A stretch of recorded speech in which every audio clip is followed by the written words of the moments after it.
Namaskaram, everyone. So this was an interesting experience. While starting it, I was wondering why I even signed up for this. I thought it will be interesting to do a live because I haven't done any, and I thought it will help me not have to edit my other videos, which sometimes when you're editing, one ends up over editing, and then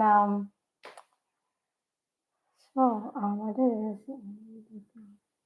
Which was about the Jain Tirthankar Rishabnath, and he's known as Rishabnath, Rishabdev, Adinath, Adishwar, Bhagwan. I'm sure there are a lot more names for him. So somebody put this comment, and I want to share this comment with you. So it's how do I actually? I think I will just put the comment on in the chat box. It will be easier for a lot of you all to refer to it, because even if I was earlier thinking I'll share my screen and show it, but then you won't have it in front of you when I'm speaking. So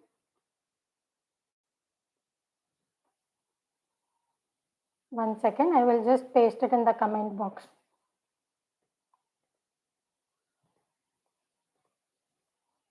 Hi Vijitanand ji, hello.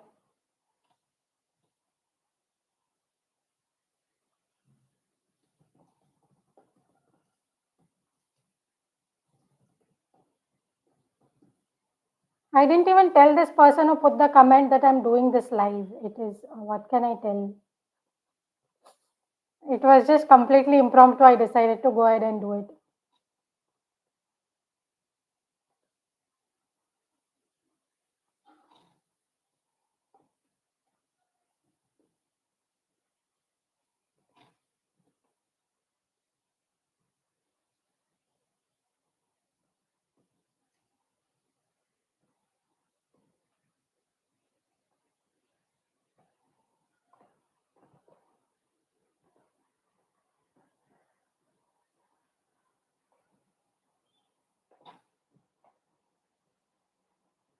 So subject is all about, I will talk. I'm just trying to paste the comment in the comment box.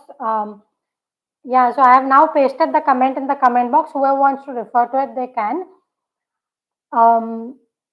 So basically, before starting off, see, the main topic, as I've put the title also, it's about the first Tirthankar for the Jains, which is Rishabnath. And just to be clear, this is the first Tirthankar in this half yug cycle, because as per Jainism, there are in every half yug cycle, which is from Satyug to Kalyug and Kalyug to Satyug, there will be 24 Tirthankars. So in this half yug cycle in which we are in, the first Tirthankar was Rishabnath. So what the person in the comment is asking is he Shiva or is he a Vishnu avatar? So before we start this, I get into the stuff. Let me just say that, see, first of all, I am born Jain and I am following as my spiritual path. I'm following the Shaivite yoga sadhana path. So obviously, for me, there were a lot of questions and even conflicts between the two understandings, and that is why I went back and studied a lot of things within Jainism and obviously Shaivism. My yoga sadhana I know, and lot of other experiences about deities and all. I put up many videos.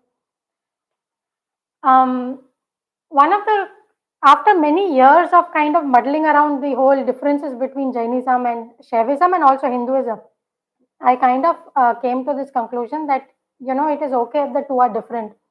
For a long time, I kept thinking that both the paths will, at some point, they will come together as the same. Like if Jainism is saying something different, it is probably because they are using different words or they are approaching it differently, but it's still the same thing. But over the years, when I've studied this thing, I just made peace with the fact that let the two be different, it is okay. And so when I get into these different matters, I don't want to offend anyone. So people from any religion and any understandings, please don't get offended. This is more of a, as a sadhaka, I'm not approaching it from a intellectual perspective. I'm thinking from a sadhaka perspective. We tend to have curiosity about our ancient history, all our stories that we are told about our gods and great beings. Then we want to understand it further. So that is the approach we are taking to understand these things further as sadhakas. We are not trying to contest each other. We are not trying to say which religion is greater, who is greater. We are not doing that. So let's not get offended. Let's come from just understanding a few things. I will share a few things which I have understood about this particular matter, and then everybody is free to make their opinions and however they want to go about it. So the first thing I will tackle is about the fact that the Vaishnavas within the Srimad Bhagvatam, they are saying that Rishabnath is one of the avatars. And I have got this confirmed also from some of my Vaishnav friends. They also have read the Srimad Bhagavatam and they said that he is considered as a Vishnu avatar. I just have two things to say on this, that Hinduism in general has this cultural understanding, which is that we just adopt all different religions and different cultures. We just adopt them, and it is not. I don't know if it's just Hindu or it is even an Indian Bharatiya culture. Because even me, like, see, if I was talking about Jesus or if I was talking about some Buddhist like Padma Sambhava, for example, I will very often refer to them as yogis. Because for me, my thinking is anybody who has reached a certain height of spiritual understanding, then they are in a state of yoga, which is a union with the universe. And so I'll call them yogis in a very casual manner. So in that sense, I think the Vishnu avatars, they have also adopted Rishabdev, they have adopted Buddha also. I think it is a natural cultural thing to do. It may not be limited to the fact that it's cultural. It may also be the fact that any being who goes out into the world and does very great things, especially brings about a lot of social transformation. Somebody could say, like the Vaishnavas could say, that there is an ansh of Vishnu in him, because Vishnu is the maintenance deity, the deity of harmony, the deity of the how the world works with his energy. So somebody can say that great change makers are generally like a Vishnu avatar. There may be more nuances in it, but I think this is okay. And the other thing to understand, which a lot of people don't talk about, is that Jains and the Shaivite slash Vaishnavite culture and a lot of other cultures, mm, they did have clashes at different times in history. Like there is ample proof that there was a lot of Jainism in South India, and all of that has been removed to a very, very large extent. So obviously, when that kind of a thing is happening, there are also lots of stories where kings were earlier Shaivites or Hindus, and then they will convert to Jains. The Jain kings will convert to Shaivites. So there are a lot of stories about this also. So obviously, when these kind of things are happening, there is also a lot of shift of power and influence, and that would lead to some amount of bad blood. More than bad blood, you see, the people of a certain path, they need to explain to their followers that why is this happening, because all of a sudden if a big king converts from Jainism to Shaivism or the other way around, all of a sudden the Jains will start wondering, like, okay, is something wrong with our religion, like, are we doing, should we also change, should we? So then obviously the monks, great monks and leaders of Jainism will have to put an end to that thinking, because it is also unnecessary confusion for the sadhaka. The sadhaka must be steadfast and one focused on his path. So then the leaders will then might say something bad about that religion, or they may just adopt it in a way. So maybe the Vaishnavas are wondering, who is this great being Rishabnath? Where is this Jain path coming from? So then they will say that he was also Vishnu avatar, and it's a very easy way for the Vaishnavites to just have adopt the whole thing and become very comfortable with their own path and stick to their path, and then not end up changing or thinking of looking at Jainism and saying, is it better than our path? So a lot of these things are very cultural in nature, like when these kind of things are said in the scriptures and all, we have to look through all different lenses and understand what might be happening. So these are a few reasons I think that Rishabnath could be considered a Vishnu avatar by the Vaishnavas. That is the important part. The Vaishnavas consider him a Vishnu avatar. So the Jains don't think so. That has to be very clear. The Jains don't think so because they have no reason to think so. They are not Vaishnavas, they are Jains. And Jains have their own thinking, it is often said that Jains are agnostics, they don't believe in God. It is because they consider Tirthankar to be the greatest. All the gods, demigods are put on the side. In the temple also, when you go, the Tirthankar is the main murti, or sometimes the guru monks, the guru monks will be the main murti. There'll always be a human. The human is the main murti. The human who reached the peak of enlightenment, that is the main murti. They have laid out the path for us to follow because we are also humans. And then there are demigods which are kept at the side. So the status is very different. So for the Jains, if they are told that, oh, but this human that you are worshipping, this Tirthankar, they are just a avatar of Vishnu, they may not feel happy about it because the thinking is different. And also, if we understand the cultural nuance, the reason why certain deities will get adopted in a different culture is because that culture needs the harmony. This culture does not need it because no Jain is wondering um, whether there needs to be a link between Rishabdev and Vishnu, so they don't need to get into it. So this is how different stories evolve in different cultures and communities because that makes sense for those sadhakas. Now, coming to the Shiva aspect, the Shiva aspect is more nuanced and there are many different aspects to it. And this is why I could not answer this person in the comments because it's a very long piece on Shiva. There are going to be 3-4 things I'm going to touch upon. And of course, once this live is over, I'll put timestamps and also hopefully, people can click through different points if they want. Okay, the Shiva piece, where should we start? What this Anna has said, Jaini ji has said is first Jain Tirthankar was he Shiva. If you read the Jain Aarti, there is a line, Chauthi Aarti Chaugati Chure, Man Vanchit for Shiva Sukha Pure. I had this doubt. There were also many similarities between them. So, is Shiva himself Rishabdev? So, yes, there are many similarities between them. Few of them, there might be more. One is that the symbol of Rishabnath is also a bull, similar to how Shiva has Nandi. Rishabnath also is associated with Kailash, similar to Shiva, though the associations are different. I'll come to it. And the third is Rishabnath is also called Adinath. Adinath is also Shiva. I mean, the same name also. There may be many more similarities. I'm quite sure there are. So, is Rishabnath Shiva? And then there is this other piece that the word Shiva is being used in the Aarti that Jain people conduct in the temples. See, it is not just the Aarti. The word Shiva is being used in many different places in the Jain stavans and songs and scriptures. I did inquire about it because I was also very curious, and the answers I got and what I fell back on is the fact that Shiva is, even within the Hindu community, Shiva is considered as auspiciousness. A certain state of the mind where we are in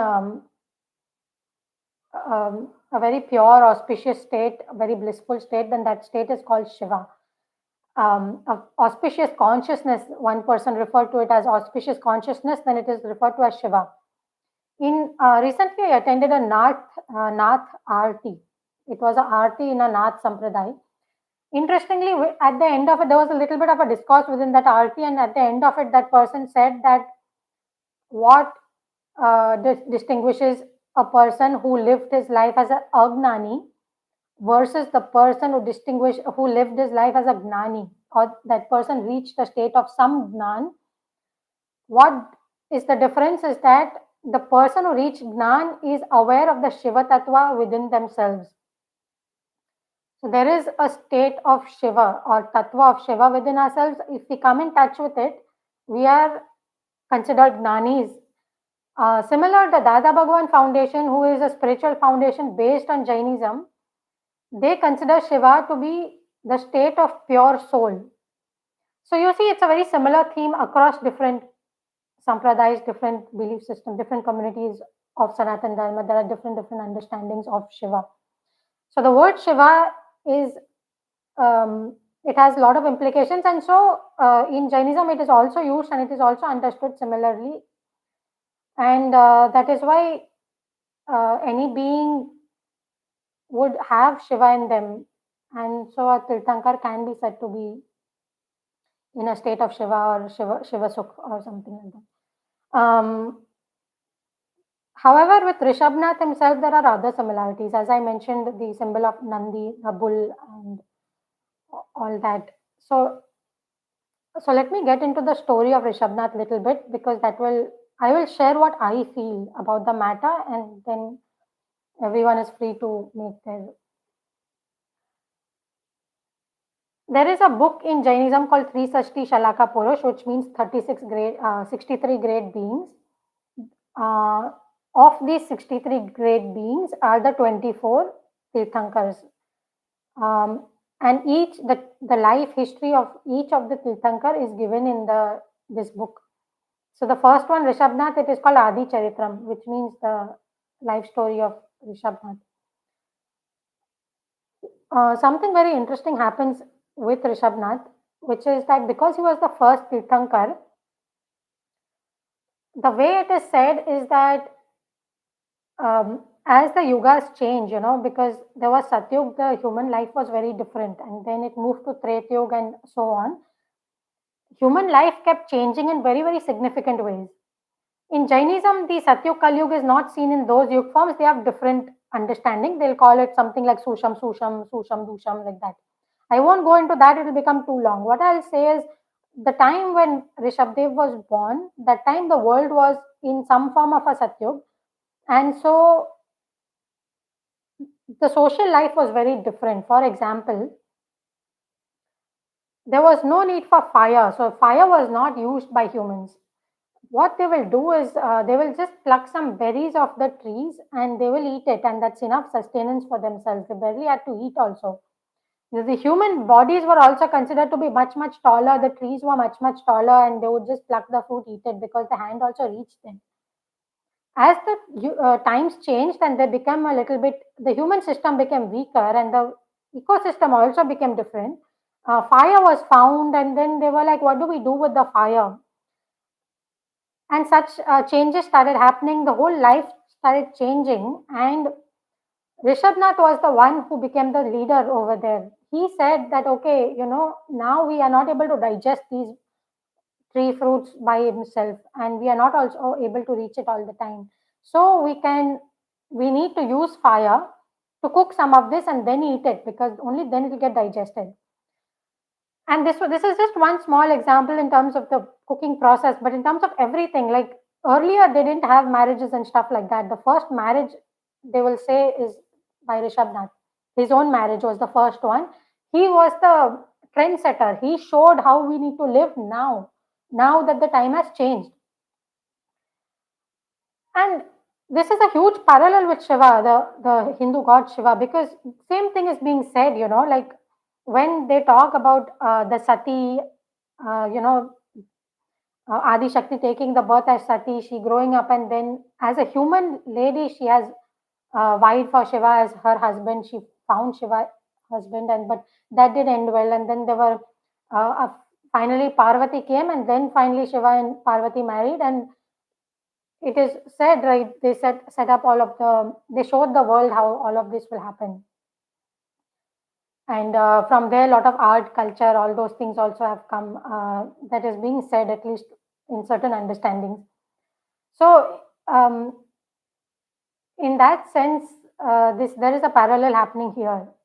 Of course, in the Jain story of Rishabnath, there are a lot of nuances given. It is told who he marries, and all of these nuances I have not found in the Shiva story. But then again, maybe in uh, some other scripture, something is written similarly. But the stories by themselves are different, but the premise is very, very similar. And then there is a second aspect I want to touch upon here, which I feel is what really, which is important. So finally, what happens with Rishabnath's life is that he leads a social life and becomes a trendsetter and shows people how they must live socially in this changing time. And then eventually, at a certain point, he would have taught them everything required. And then he will take Diksha. Now, there is no such thing as spiritual process at that time, because in the better times, people did not really need so much of spiritual process, because by themselves there was peace in the world, there was peace in the human mind also. So Rishabnath is the first one then who will set the spiritual path also. There is no one to give him diksha. He himself will go and take the process of diksha for himself. And then Tirthankars never wore clothes when they were wandering monks. So he'll roam around naked um, as a Jain monk, they will say, but he's the first one. So he will roam around and start wandering. The people don't know what to do. They have never seen a monk. They don't know a spiritual process. They don't know something needs to be done, like sadhana or anything. So there are a lot of stories about how the people were wondering, like, what is Rishabnath doing? He was such a great and illustrious being. Now he's just wandering. He has left everything, all these great things, all our money, all these comforts, lavishness. What is he doing? They were all waiting to know. What happens is when Rishabnath leaves, there were a bunch of people who were so fond of Rishabnath, they were so devoted to him. They also leave with him, but Rishabnath does not tell them to leave because at this point, Rishabnath has not yet gotten enlightened, is what they will say. So, once he leaves as a wandering monk, he will not talk until he gets enlightened because only after he gets enlightened, he will then be able to give the spiritual updesh or discourse.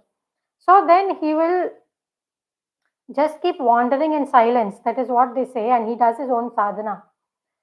These this small group of people is there who are so devoted to Rishabnath that they will also leave with him, but Rishabnath refuses to speak a single word, and they just keep following him, and they try to imitate him, but they don't know what he is doing. They are not also able to bear so much of discomfort, so much of hardship.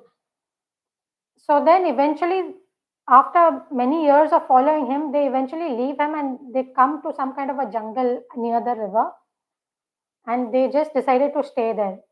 They were in a tough position because you see, after many years of following Rishabnath, a lot of them may have wanted to return back, but when they had left with Rishabnath, they had given all their property, their social position, everything they gave to the children, and then they went. So then they also couldn't just go back. They would be misfits in the social structure. Probably after so many years of wandering, they're also not in a state to go back to that life. So what is said is that they then find some kind of a foresty grove or something like that, and then they stay over there. They indulge in their own whatever little sadhana they understood. They indulged in that. They lived off nature. They lived on the trees or lived those forest very rudimentary forest lives. They had a river nearby, so they would. So that description at that point resembles a lot like the I don't know whether to say the Hindu rishis or the old times when we think of the yogis and ascetics who will stay there. It is also said that their hair grew long and they became matted. So it is a very similar description to some of the ascetic community who would renounce everything and just go off into the wild and stay off the wild. And they will say that in this time they did find some ways of sadhana. They did reach some states of siddhi. So that is acknowledged. Now the Jain story just follows Rishabnath. They leave these people at this stage. That these people became these kind of wild beings in the forest, and they, through their own means, they reach some state of siddhi. But Rishabnath is, of course, the great Tirthankars. And then, of course, the Jain story focuses on Rishabnath, and he eventually reaches enlightenment, which is at a place near Ayodhya or Prayagraj. And after enlightenment, he starts giving his discourse. Now, the discourse he gives, as per the Jain understanding, is for the social people. In the Jain story, he does not address these wild forest dwellers. Here is where I feel what the difference lies is that, see, these forest dwelling people, obviously, they were massively passionate and devoted to Rishabdev. So I don't think Rishabdev will ignore them. So probably that is where the different paths have come up, where Rishabdev would have also given them some kind of guidance. Or see, all these yogis and all, they don't need to speak. Like, I know from personal experience, even when we go to these powerful temples, powerful kshetras, we are in the presence of powerful beings, and especially when you take them as a guru and you really devote your life to them, then they don't need to speak in words, in verbal words. They just, guidance can come in so many ways. So probably because these were different type of people, they they they would have gotten the guidance, and that is where the different paths probably came. So in that sense, it is similar to the story of Shiva, where Shiva became Adi Yogi, and then the Saptarishis came, and Shiva transmitted the science of yoga. There are these two very big similarities. I feel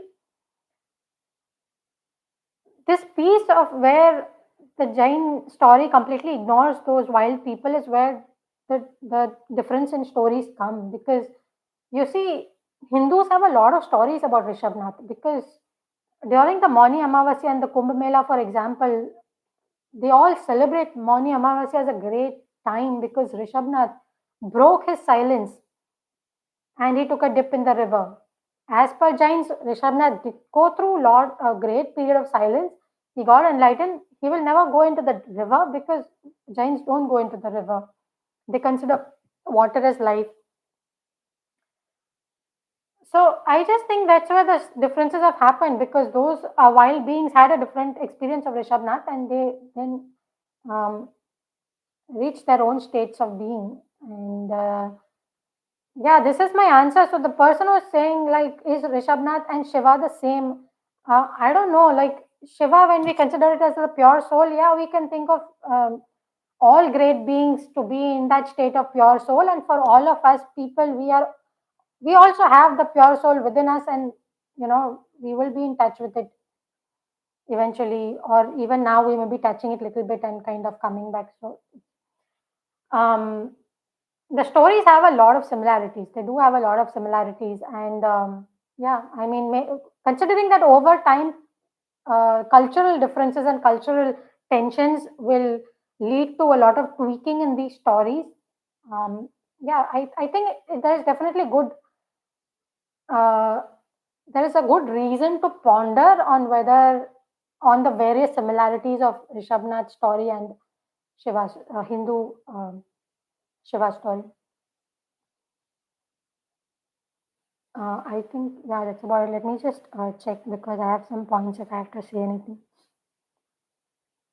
Yeah, I've covered almost everything. I just want to leave with one thing, which is when we use the word avatar or we say that this person is an ansh of this, I think that whole aspect we need to think a lot deeper about what does it mean. Because um, in traditional understanding, it was said that, oh, all the Krishna, Rama, all of them are Vishnu avatars, and we kind of think like a baby is born and that deity enters in him, or the deity himself will take the form of the baby. What are we thinking? I also don't know. We really need to ponder in this, because I think fundamentally what we are looking at is that there is a deep relation between the deity and specific humans. Like for example, for a lot of humans, we will say that they debate so well, Saraswati sits on their tongue. So what it means is that deity has such a strong presence in this human being, this specific deity. Some people during certain times the deity will enter and make the presence felt, do something phenomenal, and then the deity again recedes a little bit. Shiva ansh is also similar. Like we are saying, probably the Shiva tattva is very strong in them. Mythological stories will describe this whole thing in very colorful manners, but fundamentally, that's what we are saying, that the Shiva tattva is very strong. Um, and also, when we look at it, that these different avatars of the same deity, they have so many different. It's such a different form. And then there is a lot of understanding in that also, like why is this form different from this? Like they will say that the Vishnu avatars are like a progression, like evolution of human beings, like from half animal human to rudimentary human to angry human or wild human to a little bit more thought out human to a more very, very versatile human. So there are a lot of different explanations being given for these avatars. We just need to understand that there is this thing there where the deities and humans are mingling together in a certain way. This is being described in a lot of different ways, and probably there is different ways also in which the mingling is happening. And it's just something we need to ponder on, and also we need to connect back with our experience of deities. And that's really pretty much it, because as sadhakas, we don't want to get too much into the stories and too many things. We need to start relating it back to our own experience, and that is really important. And so when we ponder on a person being Vishnu or Shiva avatar, let's within ourselves we can experience how deities are and how do they enhance certain aspects within us. and that is where we can deepen our understanding in a very experiential way of the deity human interaction, and then eventually we will have a much better understanding, experienced understanding of what an avatar and an ansh could possibly be. Namaskaram. Okay, thank you, Vijitanand ji, for being here, I guess, and thanks for whoever else is watching.